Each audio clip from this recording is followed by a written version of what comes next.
மெய்வெளியின் செய்திகள் ஆதரவு வழங்குவோர் Satcon Holidays.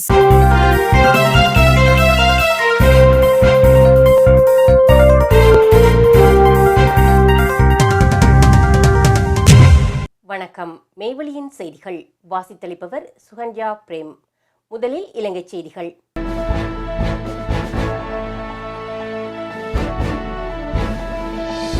தமிழரசுக் கட்சியின் செயற்பாட்டில் சந்திரகுமாருக்கு இடமளிக்கப் போவதில்லை. சிவஞானம் ஸ்ரீதரன் எம்பி தீர்மானம்.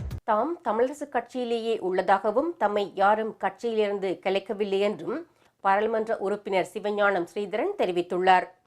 அவ்வாறு கட்சியிலிருந்து தம்மை கலைத்தால் சேர்ந்து பயணிப்பதா இல்லையா என்று முடிவெடுக்க உள்ளதாகவும் அவர் குறிப்பிட்டுள்ளார். அத்துடன் கிளிநொச்சி தமிழரசுக் கட்சியின் செயற்பாட்டில் சந்திரகுமாருக்கு இடமளிக்கப் போவதில்லை என்றும் அவர் கூறியுள்ளார். ஜனநாயக தமிழ் தேசிய கூட்டணியில் கூட்டில் இருக்கும் கட்சிகள் அனைத்தையும் நீங்கள் ஏற்றுக்கொள்கின்றீர்களா என்று யாழில் ஊடகவியலாளர்கள் எழுப்பிய கேள்விக்கு பதிலளிக்கையிலேயே அவர் இவ்வாறு தெரிவித்துள்ளார். குறித்த கூட்டணியில் இருக்கும் EPRLF, பிளாட், டெலோ ஆகியன ஏற்கனவே தமிழ் தேசிய கூட்டமைப்பில் இருந்தவர்கள்.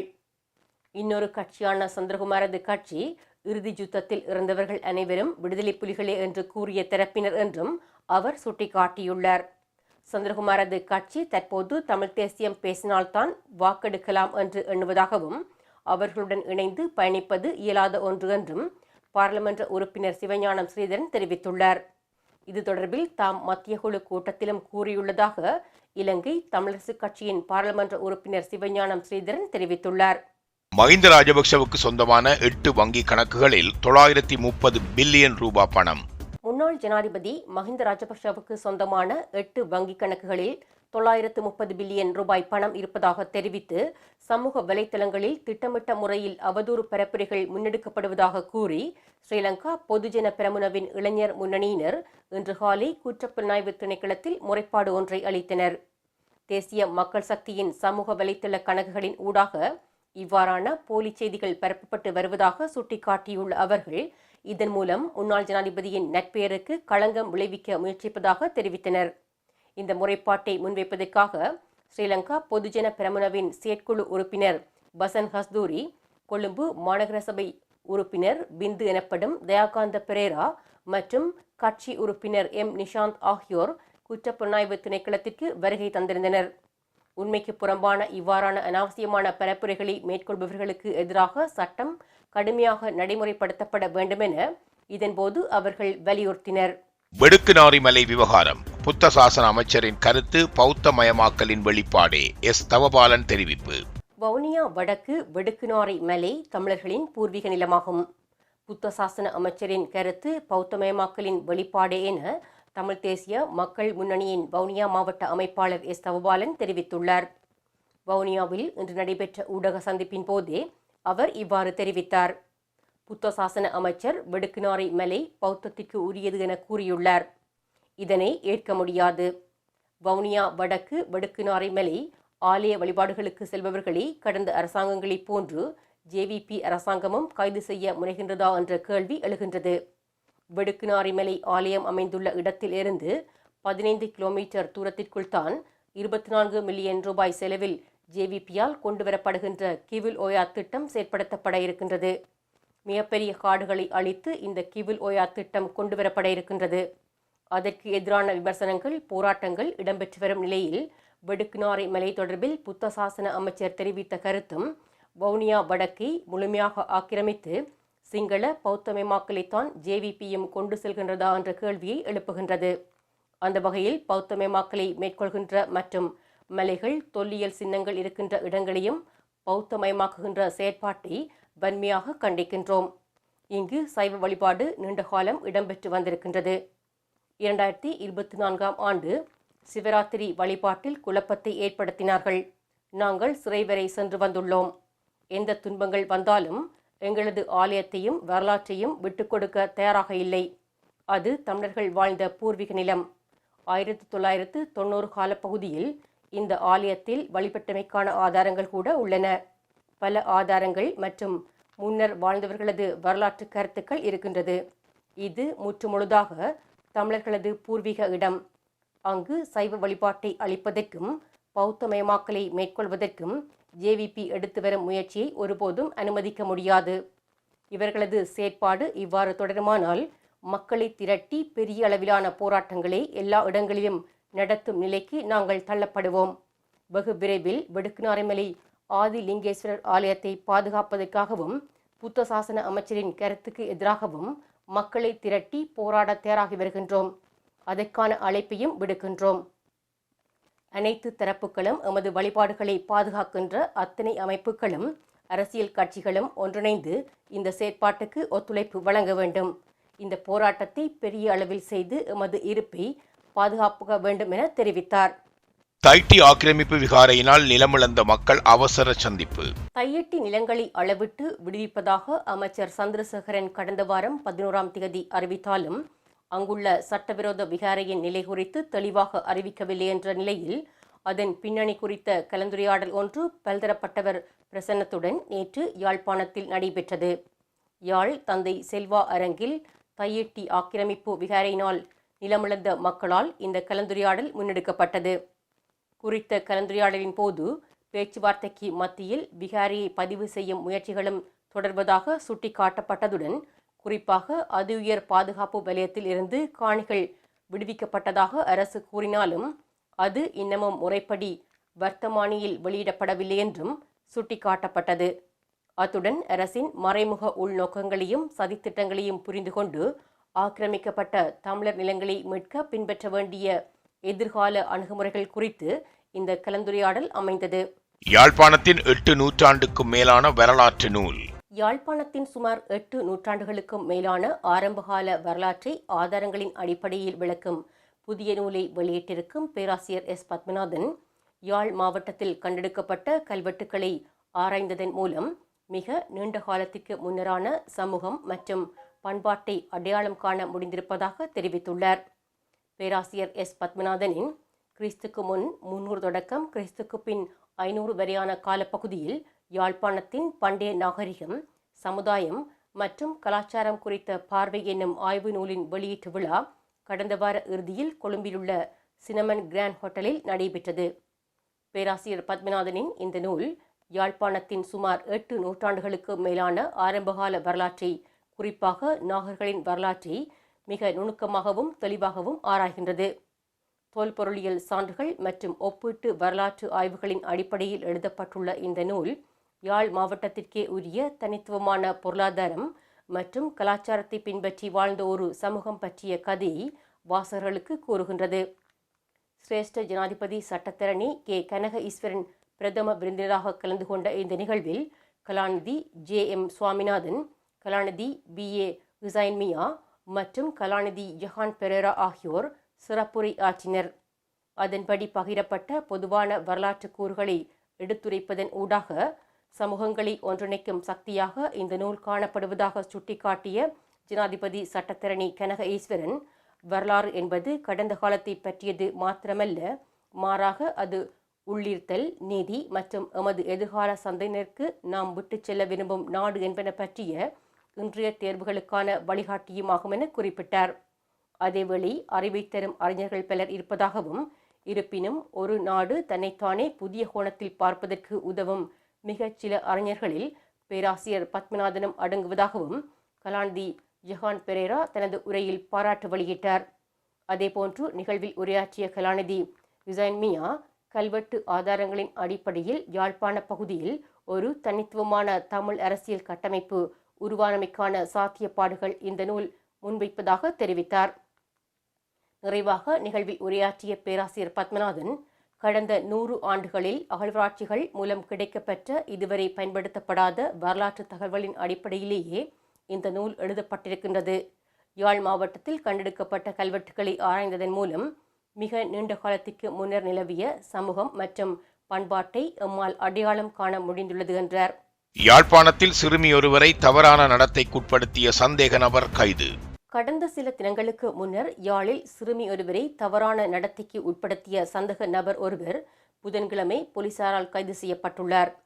மூளாய் வேரம் பகுதியைச் சேர்ந்த 11 வயதுடைய குறித்த சிறுமியை அவரது வீட்டின் அருகே வசிக்கும் 38 வயதுடைய நபரே இவ்வாறு தவறான நடத்தைக்கு உட்படுத்தியுள்ளார். இதுகுறித்து வட்டுக்கோட்டை போலீஸ் நிலையத்தில் முறைப்பாடு பதிவு செய்யப்பட்டது. அந்த வகையில் குறித்த சந்தேக நபரை வட்டுக்கோட்டை போலீசார் இன்றைய தினம் கைது செய்துள்ளனர். சிறுமி பரிசோதனைகளுக்காக யாழ்ப்பாணம் போதனா வைத்தியசாலையில் சேர்ப்பிக்கப்பட்டுள்ளார். சந்தேக நபரிடம் விசாரணைகளை மேற்கொண்ட பின்னர் அவரை மல்லாகம் நீதிமன்றத்தில் முற்படுத்துவதற்கான நடவடிக்கைகளை போலீசார் மேற்கொண்டு வருகின்றனர். Discover the magic of Sri Lanka with Satkin Holidays. From breathtaking beaches to ancient temples, we offer curated travel itineraries for every kind of traveler. Our experts design the perfect journey, tailored to your needs and interests, ensuring you make the most of your time in Sri Lanka. Experience Sri Lanka's vibrant culture, pristine nature, and world-class hospitality with Satkin Holidays. Book your unforgettable adventure today with Satkin Holidays.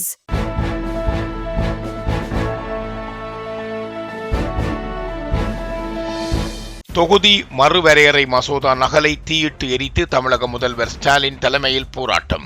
தொகுதி மறுவரையறை மசோதாவுக்கு எதிர்ப்பு தெரிவித்து கருப்பு கொடி ஏற்றியும் மசோதா நகலை தீயிட்டு எரித்தும் தமிழக முதல்வர் ஸ்டாலின் தலைமையிலான திமுகவினர் நாமக்கலில் போராட்டத்தில் ஈடுபட்டனர். நாடாளுமன்ற சிறப்பு கூட்டம் இன்று நடைபெற உள்ளது. இந்த கூட்டத்தில் தொகுதி மறுவரையறை தொடர்பான மசோதா நிறைவேற்ற திட்டமிடப்பட்டுள்ளது. இதற்கு காங்கிரஸ், திமுக உள்ளிட்ட எதிர்க்கட்சிகள் கடும் எதிர்ப்பு தெரிவித்து வருகின்றனர். தமிழகத்தில் வீடுகள் தோறும் கருப்பு கொடி ஏற்றி எதிர்ப்பை பதிவு செய்ய வேண்டுமென திமுக தலைவர் ஸ்டாலின் அழைப்பு விடுத்துள்ளார். இதன் பேரில் மாநிலம் முழுவதும் திமுகவினர் தொகுதி மறுவரையறை மசோதாவுக்கு எதிர்ப்பு தெரிவித்து கருப்பு கொடி ஏந்தியும் வீடுகளின் முன் கருப்பு கொடி கட்டியும் கோஷமிட்டும் எதிர்ப்புகளை தெரிவித்தனர். இச்சூழலில் தேர்தல் பிரச்சார கூட்டத்தில் பங்கேற்பதற்காக முதல்வர் ஸ்டாலின் சேலத்தில் இருந்து நாமக்கலுக்கு நேற்று இரவு வந்தார். நாமக்கல் நல்லிப்பாளையத்தில் உள்ள தனியார் ஹோட்டல் ஒன்றில் முதல்வர் ஸ்டாலின் தங்கினார். தொடர்ந்து இன்று காலை நாமக்கல் நல்லிப்பாளையத்திற்கு கருப்பு உடை அணிந்து முதல்வர் ஸ்டாலின் வந்தார். இதனையடுத்து அங்கு செல்லப்பன் என்பவரது வீட்டின் முன்னுள்ள கொடிக்கம்பத்தில் தொகுதி மறுவரையறை மசோதாவுக்கு எதிர்ப்பு தெரிவித்து கருப்பு கொடி ஏற்றினார். மேலும் மசோதா நகலை தீயிட்டு எரித்தார். முன்னதாக தமிழ்நாடு போராடும், தமிழ்நாடு வெல்லும், வெல்வோம் எனவும் தொகுதி மறுவரையறை எதிர்ப்பு தெரிவித்தும் கோஷம் எழுப்பப்பட்டது. தொடர்ந்து நாமக்கல் உழவர் சந்தைக்கு முன்வந்த முதல்வர் ஸ்டாலின் அங்கு விவசாயிகள் மக்களிடம் வாக்கு சேகரிப்பில் ஈடுபட்டார். அப்போது நாமக்கல் தொகுதி திமுக வேட்பாளர் ராணி, கட்சி நிர்வாகிகள் உடனிருந்தனர்.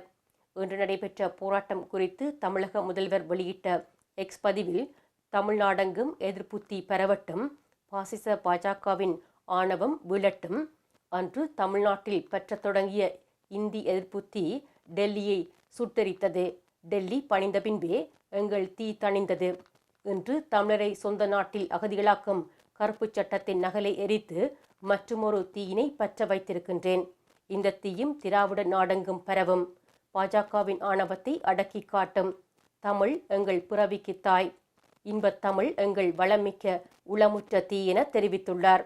நான் திமுக கூட்டணியில் ஒருவனாக இல்லாமல் குடும்பத்தில் ஒருவனாக இருக்கிறேன். மக்கள் நீதி மய்ய தலைவர் கமல்ஹாசன். சேலத்தில் நடைபெற்ற திமுக பிரச்சார கூட்டத்தில் மக்கள் நீதி மய்யத்தின் தலைவர் கமல்ஹாசன் எம்பி பேசும்போது, அரசியல் என்பதை நாம் புரிந்து கொள்ள வேண்டும். நான் திமுக கூட்டணியில் ஒருவனாக இல்லாமல் குடும்பத்தில் ஒருவனாக இருக்கின்றேன். தொகுதி மறுவரையறையும் இடஒதுக்கீட்டையும் ஒன்றாக இணைக்க வேண்டாம். நாளை நமக்கு நடக்கப் போகும் அநீதிக்கு எதிராக எழுச்சி குரலாக இருக்க வேண்டும். 33% பெண்களுக்கு ஒதுக்க வேண்டும் என்பதை நாங்கள் முன்பே சொல்லிக் கொண்டு வருகின்றோம். ஆனால் தற்போது புதிய கண்டுபிடிப்பு போல ஒன்றிய அரசு சொல்லிக் கொண்டிருக்கின்றது. தற்போது 5 மாநில தேர்தல் நடக்கும் நேரத்தில் தொகுதி மறுவரையறை தேவையில்லாதது. தேர்தல் முடியட்டும், பேசலாம் என்றால் உடனே பேசலாம் என்கிறீர்கள். தமிழகத்தின் உரிமையை நாங்கள் ஒருபோதும் விட்டு கொடுக்க மாட்டோம். இங்கு பெருங்கூட்டம் வந்துள்ளது.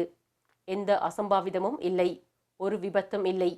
கூட்டம் நடத்துவதற்கும் இது ஒரு முன் உதாரணம். வழி தவறி போக வேண்டாம். கூட்டமெல்லாம் குடும்பமாகிவிடாது, அது கலைந்துவிடும். திராவிட குடும்பம் 75 வருடம் கட்டி காத்த குடும்பம் என்றார். செய்திகளில் தொடர்பென உலகச் செய்திகள்.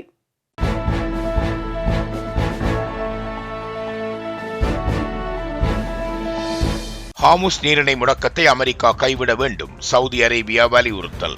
ஹார்முஸ் நீரிணை முடக்கத்தை அமெரிக்கா கைவிட வேண்டும் என்று சவுதி அரேபியா வலியுறுத்தி வருகின்றது. கடந்த 11ஆம் திகதி அமெரிக்கா ஈரான் இடையே நடைபெற்ற அமைதி பேச்சுவார்த்தை தோல்வியடைந்தது. இந்த சூழலில் ஈரானை ஒட்டி அமைந்துள்ள ஹார்முஸ் நீரிணை இருபுறத்திலும் சரக்கு எண்ணெய் கப்பல் போக்குவரத்தை அமெரிக்க இராணுவம் நேற்று முன்தினம் முடக்கியது. ஈரான் துறைமுகங்களில் இருந்து வரும் எந்தவொரு கப்பலும் ஹார்முஸ் ஜலசந்தியை கடந்து செல்ல முடியாது என்று அமெரிக்கா எச்சரிக்கை விடுத்துள்ளது. இதற்கு பதிலடியாக வளைகுடா நாடுகளின் சரக்கு எண்ணெய் கப்பல்கள் ஹார்முஸ் ஜலசந்தியை கடக்க ஈரான் இராணுவம் அனுமதி வழங்க மறுத்து வருகின்றது. அமெரிக்கா ஈரானின் இராணுவ நடவடிக்கைகளால் ஹார்முஸ் ஜலசந்தியில் சரக்கு எண்ணெய் கப்பல் போக்குவரத்து முழுமையாக முடங்கியிருக்கின்றது. ஈரான் துறைமுகங்கள் மீது தாக்குதல் நடத்தப்பட்டால் வளைகுடா நாடுகளின் அனைத்து துறைமுகங்கள் மீதும் தாக்குதல் நடத்துவோம் என்று ஈரான் இராணுவம் எச்சரிக்கை விடுத்துள்ளது. இது தொடர்பாக சவுதி அரேபிய அரசு கூறிய போது, பெர்சிய வளைகுடா மற்றும் செங்கடலுக்கு நடுவே சவுதி அரேபியா அமைந்துள்ளது. தற்போது பெர்சிய வளைகுடாவின் ஹார்முஸ் ஜலசந்தி மூடப்பட்டிருப்பதால் செங்கடல் வழியாக சரக்கு எண்ணெய் கப்பல் போக்குவரத்தை சவுதி அரேபியா மேற்கொண்டு வருகின்றது. ஏமன் நாட்டின் ஹவுதித் கிளர்ச்சிப்படை ஈரானின் பினாமியாக செயற்படுகின்றது. தற்போதைய சூழலில் ஈரானின் தூண்டுதலால் ஹவுதிஸ் கிளர்ச்சிப்படை செங்கடலில் அமைந்துள்ள பாப் அல் மண்டேப் நீரிணையை மூடும் அபாயம் உள்ளது. அவ்வாறு மூடப்பட்டால் சவுதி அரேபியாவின் கடல்வழி போக்குவரத்து முழுமையாக முடங்கும். உலகம் முழுவதும் கச்சா எண்ணெய்க்கு பற்றாக்குறை ஏற்படும். மேலும் உரங்களுக்கு தட்டுப்பாடு ஏற்பட்டு உணவு தானிய உற்பத்தி பாதிக்கப்படும். வளைகுடா நாடுகளின் ஏற்றுமதி இறக்குமதி மிகவும் மோசமடையும்.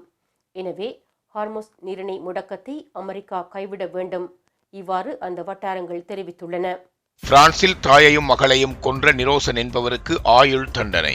2021 ஆகஸ்ட் 10ஆம் திகதி பிரான்சில் 51 வயதுடைய விஜயஸ்ரீ மற்றும் 21 வயதுடைய அவரது மகள் ஷானா ஆகியோரை கொன்ற குற்றச்சாட்டில் 30 வயதுடைய நிரோசன் என்பவருக்கு ஆயுள் தண்டனை 2026 ஏப்ரல் 15 அன்று நீதிமன்றம் வழங்கியுள்ளது. அவர் தீர்ப்பை எந்த உணர்ச்சி வெளிப்பாடும் இல்லாமல் ஏற்றுக்கொண்டார். கொலை நடந்த விதம் நீதிமன்றத்தில் விவரிக்கப்பட்டது. தாய்க்கு 13 கத்திக்குத்துக்கள், மகளுக்கு 31 கத்திக்குத்துக்கள். தாய் தூக்கத்தில் இருந்தபோது தாக்கப்பட்டிருக்கலாம். மகள் தன்னை காப்பாற்ற முயன்றும் முடியாமல் போயிருந்தது. நீதிபதி இதை அருவருப்பான கொடூரம் என விவரித்தார். இந்த விவரங்கள் நீதிமன்றத்தில் மீண்டும் சொல்லப்பட்ட போது அந்த விசாரணை அறை முழுவதும் அதிர்ச்சியில் மூழ்கியது. சட்ட நடவடிக்கையின் அடுத்த கட்டம் குற்றவாளியின் வழக்கறிஞர் மேல்முறையீடு செய்யப்போவதாக அறிவித்துள்ளார். எனவே வழக்கு இன்னும் முடியவில்லை. பாதிக்கப்பட்ட குடும்பத்தின் வழக்கறிஞர் மெக்ஹட் ரிச்சர்ட் இந்த தீர்ப்பு ஒரு முக்கிய கட்டமாக இருந்தாலும் நீதி பெறும் பயணம் இன்னும் தொடரும் என்று கூறினார். இத்துடன் மெய்வழியின் செய்திகள் நிறைவு பெற்றன. தொடர்ந்தும் மேலதிக செய்திகளை பார்வையிட www.மெய்வழி.com என்ற இணையதளத்தை பார்வையிடுங்கள். மேலும் மெய்வழி ஆப்பையும் பதிவிறக்கம் செய்து கொள்ளுங்கள். வணக்கம்.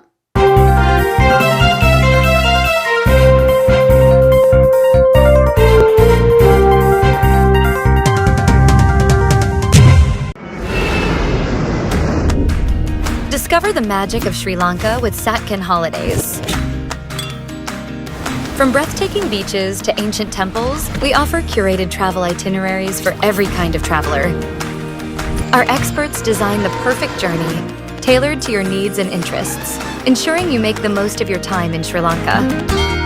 Experience Sri Lanka's vibrant culture, pristine nature, and world-class hospitality with Satkin Holidays. Book your unforgettable adventure today with Satkin Holidays.